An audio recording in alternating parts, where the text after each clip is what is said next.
Hi, I'm Rick Kaler. Thanks for joining me. Well, when does frugality intersect with insanity? Maybe it's about the time that the pirates show up. I'll explain. Now, my wife and I are frugal, and we're also fans of cruise vacations, and we've just completed our 28th cruise. With a little homework, cruises represent a great value for frugal vacationers. Most cruise lines include food, lodging, and transportation between ports, while you pay for items like any liquor, wine, special dining, and shore excursions. We typically try to find a cruise on a major line that is discounted to around $75 a day per person. Depending on the itinerary, we might go as high as $125 a day. Our favorite cruise lines are Celebrity, Cunard, and Holland America, in that order. Until our latest trip, high prices had kept us from trying some of the luxury cruise lines like Azamara, Crystal, and Oceania. Why? Well, luxury cruise lines typically charge $400 to $500 a day for inside cabins, and they rarely discount those prices by much. This does include many things like drinks and some services and tips that typically you'll pay extra for on other cruise lines. But even with those extras, which I valued about $85 a day, a luxury cruise is still really expensive.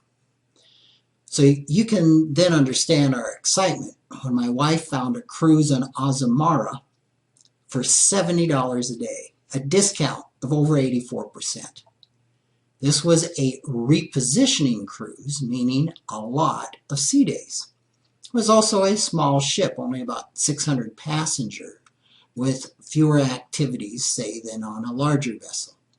A repositioning cruise on any line is usually a bargain if your goal is some relaxing downtime. Still, they're not typically discounted quite this much at 84%. Well, there was another reason for the low price. The cruise started in Athens with just 3 stops before arriving at Dubai 14 days later. The route went through the Suez Canal, the Red Sea, and the Gulf of Aden, just off the coast of several countries that included Syria, Sudan, Saudi Arabia, and Somalia. Yes, that Somalia, the home of the pirates who hijack a ship and kidnap Tom Hanks in the current hit movie Captain Phillips. Before booking the cruise, we had assessed the presumably slight risk of being hijacked by Somali pirates. The reality of that risk didn't kick in until the ship stopped to onboard a 10-man security team carrying a ton of large and oddly configured luggage. The captain wouldn't specify what was in the luggage, but he assured us we were adequately prepared to deal firmly with any threat. Between Somalia and Dubai, passengers were not allowed on open decks from 6 p.m. to 6 a.m. That meant no swimming or hot tubbing or on-deck lounging during those times. The ship turned off all their outdoor running lights at night, and we were under strict orders to keep all drapes and curtains pulled. They put cardboard in all the public portholes, and if a public room didn't have curtains, they taped sheets up around the window. Our cruise experience also included, at no extra charge, the Operation Safe Haven pirate drill. Basically, if pirates were spotted, we were to find an interior hallway, lie down, and wait.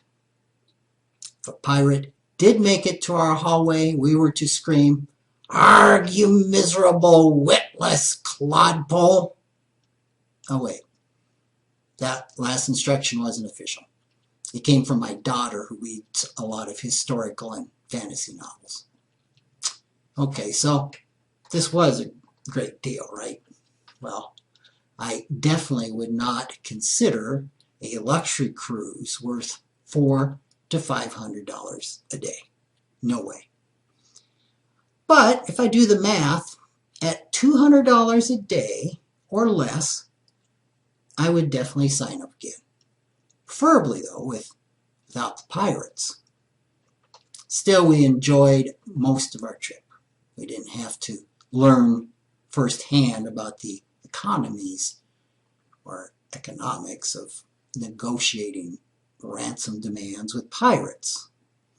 Now that we're safely home, we're scheduled to go see Captain Phillips.